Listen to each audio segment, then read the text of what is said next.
triliun rupiah kas kas negara di Himbara untuk memastikan likuiditas ekonomi tetap terjaga. Dengan tingkat bunga rendah, langkah ini mampu mendorong pertumbuhan kredit yang lebih agresif.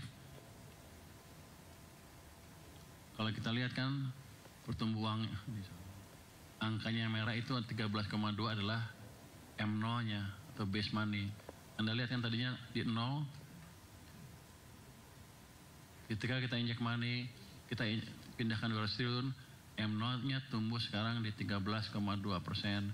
Itu menunjukkan uang di sistem perekonomian memang bertambah dengan signifikan. Jadi harusnya ke depan ekonominya akan tumbuh juga. Kalau kita lihat yang diserap sebelah kanan ya, sampai akhir September lebih dari 112 triliun telah disalurkan kembali ke masyarakat dalam bentuk kredit produktif. Artinya lebih dari separuh dana yang ditempatkan sudah bekerja untuk menopang konsumsi, investasi, dan pertumbuhan ekonomi nasional. Inisiatif ini bukan hanya soal likuiditas, ini soal penciptaan multiplier effect, menurunkan cost of fund, mendorong pembiayaan sektorial, dan menjaga momentum pemulihan. Berikutnya, kalau kita lihat ya, likuiditas sistem keuangan nasional tetap terjaga dalam kondisi ample. Ini betul-betul ample betulan, ample-nya di sistem bukan di tempat lain. Jadi kalau kita lihat di sini, suku bunga Indonesia turun dari 459 ke 404. JIBOR 7 day juga turun dari 5,17 ke 4,86. Jadi memang uang yang kita gelontorkan sudah bisa menurunkan tingkat suku bunga pasar antar bank. Kita cermin dari Indonesia dan JIBOR tenor 7 hari. Artinya bunga pinjaman juga akan turun nanti pelan-pelan. Jadi impact dari kebijakan kita real. Next. Kita lihat sekarang perkembangan indikator asumsi dasar ekonomi makro 2025. Secara umum, realisasi indikator ekonomi makro hingga September 2025 berada dalam lintasan yang sejalan dengan asumsi APBN, dengan beberapa indikator menunjukkan kinerja yang lebih baik dari perkiraan awal. Pertumbuhan ekonomi triwulan 2 tercatat 5,12%, lebih tinggi dibandingkan dengan triwulan pertama.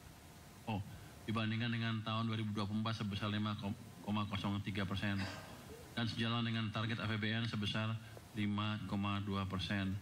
Pertumbuhan didorong oleh konsumsi rumah tangga yang resilient serta investasi, terutama di sektor konstruksi dan hilirisasi industri yang tetap menjadi motor utama. Inflasi umum terkendali di 2,65% sampai dengan September, sedikit lebih tinggi dari target 2,5%, namun masih dalam rentang sasaran. Inflasi volatile food memang mengalami lonjakan sementara, namun tetap dapat direspon melalui penguatan intervensi harga dan stabilisasi administered prices. Barang-barang yang dikontrol pemerintah harganya.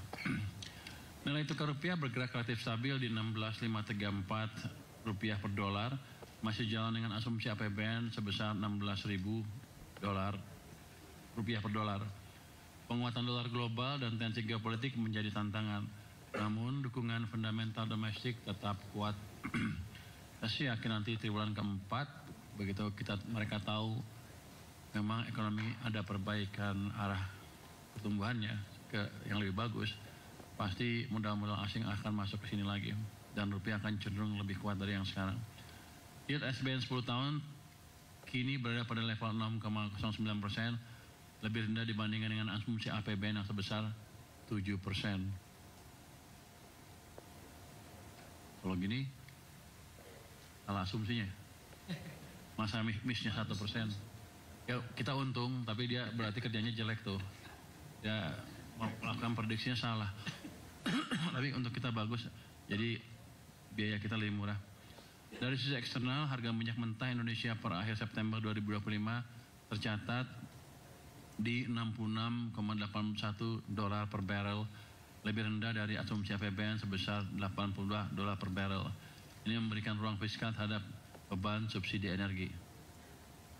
Ini salah lagi prediksinya jadinya. Bagus, tapi kita untung. Cuman gaji lu tetap dipotong. Nggak boleh ngomong gitu. Sementara itu, lifting minyak dan gas masih di bawah target APBN, masing-masing mencapai 580.000 barel per hari untuk minyak dan 974.000 barel oil equivalent per day untuk gas. Namun demikian, upaya peningkatan investasi dan teknologi produksi terus dilakukan untuk mengejar target jangka menengah. Next.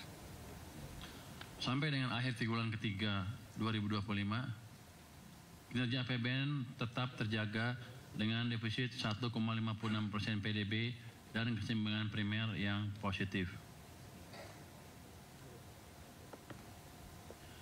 Pendapatan negara hingga akhir September 2025 tercatat sebesar 1.863,3 triliun rupiah atau telah mencapai 65,0% dari outlook yang ditetapkan. Meskipun lebih rendah dibandingkan periode yang sama tahun lalu secara nominal, tekanan ini terutama bersumber dari penurunan harga komoditas global yang mempengaruhi penerimaan perpajakan, khususnya di sektor migas dan tambang.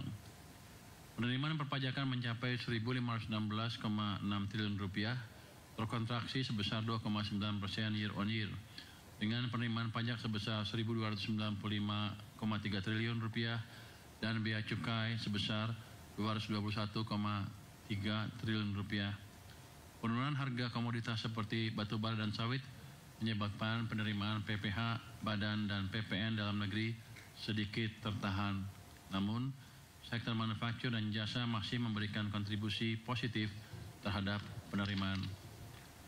Dari sisi belanja negara, realisasi mencapai 2.234,8 triliun rupiah atau 63,4% dari outlook. Belanja pemerintah pusat tumbuh tipis, sedangkan transfer ke daerah telah terrealisasi 648,4 triliun rupiah atau 74,6% dari pagu.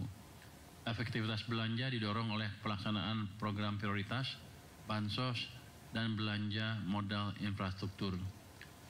Hingga September 2025, defisit anggaran tercatat sebesar 371,5 triliun rupiah atau setara 1,56% terhadap PDB, lebih rendah dari outlook tahun penuh sebesar 2,78% PDB. Keseimbangan primer masih mencatat surplus 18 triliun rupiah, menunjukkan konsolidasi fiskal yang terus berlanjut.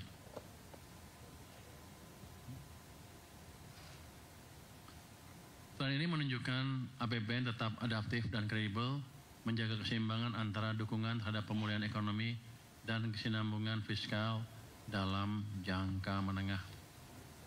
Next. Sebagai kesimpulan deh. Terakhir kesimpulannya. Oke. Selanjutnya Pak Suhasil akan menjelaskan tentang anggaran dengan lebih detail. Terima kasih Pak Menteri.